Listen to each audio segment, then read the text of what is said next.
सिंधिया सीधा जुड़ रहे हैं, उनका मैं रुख कर सकता हूं। सिंधिया जी, आपका अभिनंदन है न्यूज़ 18 पर। मेरा सवाल आपसे बहुत सीधा है और डायरेक्ट है कि यह अंतरिम बजट है, लेकिन विपक्ष इस समय कह रहा है कि यह अंतरिम बजट नहीं है, यह नरेंद्र मोदी के शासन का अंतिम बजट है, क्योंकि इसके बाद मोदी सरकार नहीं आएगी और अगली सरकार कांग्रेस की होगी और वो बजट पेश करेगी।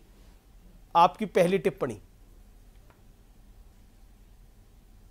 आप तो देख रही हैं कि I.N.D.I.A. का क्या हाल हो रहा है।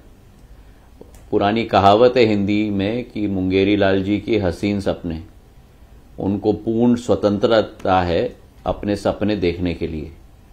जो घमंडिया गठबंधन, जिनका एक ही मकसद भ्रष्टाचार करना, अहंकार के आधार पर जनता के समक्ष पेश होना और वही सोच और विचारधारा रखना, जनता ने उनको एक दो बार सबक सिखाई है और बार बार जनता उनको सबक सिखाएगी।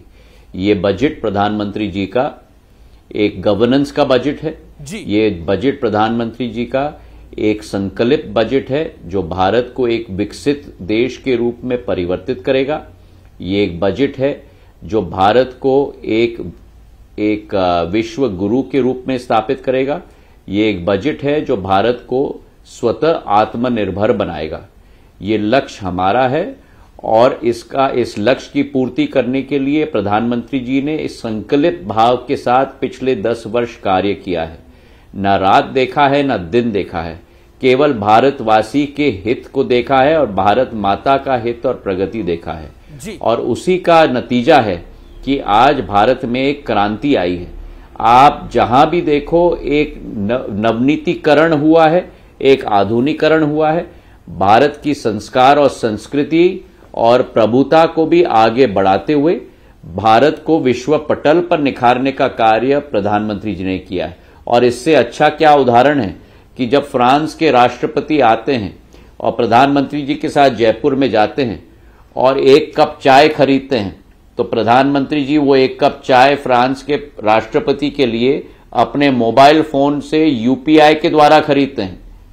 और यही टेक्नोलॉजी भारत की आज विश्व पटल पर पहुंच चुकी है जी। भारत एक अधोसंरचना के रूप में, जो इस बजट में प्रावधान भी किया गया है, जो कांग्रेस के शासनकाल में केवल 2-3 लाख करोड़ का होता था, आज 11,11,111 करोड़ रुपए का बजट का आवंटन हुआ है अधोसंरचना के लिए, जो 11% की वृद्धि है। 4 हमारे प्राथमिक हमारे सेक्टर्स हैं, महिला, गरीब, नौजवान और किसान, और चारों की वृद्धि आप पिछले 10 साल में देखो। जिन महिलाओं के बारे में इस घमंडी गठबंधन ने कभी नहीं सोचा, उन महिलाओं को 1/3 आरक्षण संसद में देने का कार्य प्रधानमंत्री जी ने किया। जिन महिलाओं की सशक्तिकरण कभी नहीं होती थी, ट्रिपल तलाक हटाकर महिलाओं को सशक्तिकरण का लाभ दिया है। मुद्रा लोन में करीब 30 करोड़ महिलाओं को ऋण दिया गया है। वहीं आप देखो कि आशा की कार्यकर्ताओं को भी आयुष्मान कार्ड योजना में आज सम्मिलित किया गया है जी। उज्ज्वला योजना के तहत 10 वर्षों में आज 10 करोड़ महिलाओं को उज्ज्वला का लाभ मिल रहा है, जहां एक स्टोव महिला को दिया जा रहा है, एक गैस का कनेक्शन दिया जा रहा है। तो जब हम कहते हैं कि लास्ट माइल डिलीवरी, जब हम कहते हैं कि 100% सैचुरेशन, यही मोदी जी की गारंटी है। और मोदी जी की गारंटी मतलब उनकी गारंटी को गारंटी करने की गारंटी है जी जी। लेकिन कॉर्पोरेट तो भारत अग्रसर हो रहा है, भारत आगे बढ़ रहा है जी। और ये कहीं ना कहीं विपक्ष के पेट में पूर्ण रूप से हजम नहीं हो रहा है। मैं कॉर्पोरेट टैक्स की बात करता हूं, उसमें कटौती की गई है। क्या आपको लगता है कि ऐसे ही अगर इनकम टैक्स स्लैब्स में भी रियायत मिलती तो वाकई बीजेपी का एक बड़ा वोट बैंक है, उसको एक राहत मिलती और मिडिल क्लास को एक राहत मिलती? इस विषय पर आप क्या कहना चाहते हैं?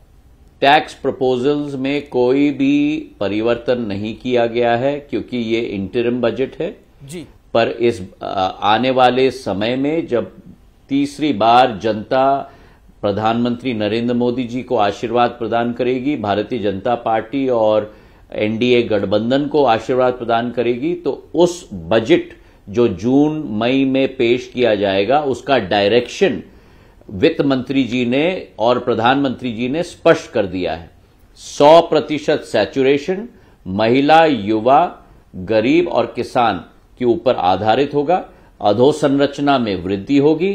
फिस्कल डेफिसिट का स्पेंड होगा तो केवल पब्लिक इंफ्रास्ट्रक्चर पर स्पेंड होगा और उसको भी हम लोग आने वाले 2 साल के अंदर पूर्ण रूप से हम लोग उसको कंट्रोल भी करेंगे। जो 5.8% डेफिसिट है, नेक्स्ट ईयर 5.1 डेफिसिट का टारगेट है और 25-26 में 4.5% डेफिसिट का टारगेट है, जो फिस्कल रिस्पॉन्सिबिलिटी मैनेजमेंट बिल के पूर्ण नियमों के रूप पे आधारित है।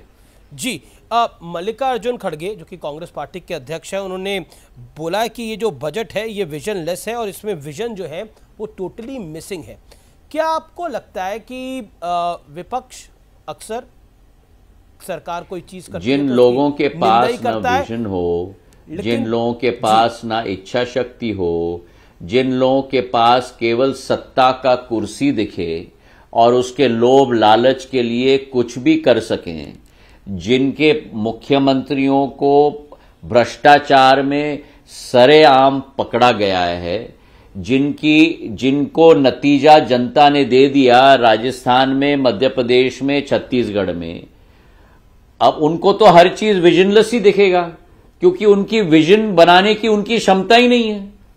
क्योंकि आपने मुख्यमंत्रियों की भ्रष्टाचार की बात करी तो हेमंत सोरेन को गिरफ्तार कर लिया है ईडी ने और प्रियंका गांधी जी कह रही हैं कि पहले इन्होंने हमारी कई जगह सरकारें गिराई और अब झारखंड के अंदर भी हमारी सरकार गिराने का प्रयास हो रहा है, चंडीगढ़ में हो चुका है। क्या कहना चाहते हैं आप इस विषय को लेकर?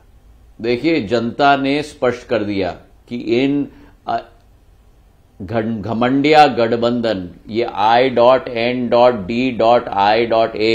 जिनका एक ही लक्ष्य है कि कैसे भी हो सत्ता हासिल करो, कुर्सी हासिल करो और अपने जेब भरो, यही एक इतिहास इन्होंने रचा है। इनको पूरी तरह से रिजेक्ट कर दिया। चाहे आप 2020 के उपचुनाव मेरे राज्य में देखो, चाहे उसके बाद आप 2023 के विधानसभा चुनाव देख लो, जहां कांग्रेस कह रही थी कि 150 सीट मिलेंगी। 163 सीट जनता के आशीर्वाद से, प्रधानमंत्री जी के आशीर्वाद से, उनके नेतृत्व में मध्य प्रदेश में भी बीजेपी की सरकार स्थापित हुई, राजस्थान में भी बीजेपी की सरकार स्थापित हुई, छत्तीसगढ़ में भी बीजेपी की सरकार स्थापित हुई। तो यह स्पष्ट हो चुका है कि जनता के लिए संकलित कौन है और स्वतः के लिए संकलित कौन जी। लेकिन ये बिल्कुल आपने बात बोली, लेकिन जो विपक्ष का आरोप है वो कह रहे हैं कि ईडी के दबाव से उनकी सरकारें गिराने का प्रयास है और ईडी डोरबेल बजा रही है। सिर्फ भाई, अगर गलत काम किया हो तो गलत काम किया हो तो उसका सजा भी भुगतना पड़ेगा। लेकिन विपक्ष के नेताओं को ही टारगेट किया जा रहा है। विपक्ष की परेशानी ये है और आप बार बार बोल रहे हैं I.N.D.I.A, उसमें एन तो नीतीश आपके साथ आ गए हैं। कुटुंब इसी व्यापार में लगे तो फिर क्या कह सकते हैं अमीश जी? मेरा आखिरी आपसे सवाल होगा कि लगातार कांग्रेस के बड़े नेता पार्टियों को छोड़ रहे हैं और राहुल गांधी जी न्याय यात्रा पे हैं। पहले न्याय यात्रा बंगाल पहुंची तो ममता जी छोड़ गई, फिर बिहार पहुंच रही थी तो नीतीश जी टूट गए और उससे पहले मिलिंद देओड़ा आपके पुराने साथी हैं, उन्होंने भी अब एनडीए का दामन थाम लिया है। वो शिंदे गुट के साथ, शिवसेना शिंदे के साथ शामिल हो गए हैं। क्या कहना चाहते हैं आप इस पे? मैं क्या कहूं कि जो घमंडिया गठबंधन अपने आप क्रिकेट की टर्मिनोलॉजी में हिट विकेट में अपना विश्वास रख रहा है, तो हम इसमें क्या कहें? अगर बॉलिंग साइड हो और batting side constantly hit wicket कर रहा है तो हम क्या कहें? जी, आखिरी सवाल मेरा आपसे कि आप लोकसभा चुनाव लड़ेंगे इस बार ग्वालियर से? जैसे मैंने सदैव कहा है, मैं भारतीय जनता पार्टी का कार्यकर्ता हूं। जो पार्टी का आदेश होगा उस आदेश को पालन करना मेरा धर्म है। जी, बहुत बहुत शुक्रिया सिंधिया जी, आज इस महत्वपूर्ण दिन पर हमारे साथ जुड़ने के लिए। Thank you so much.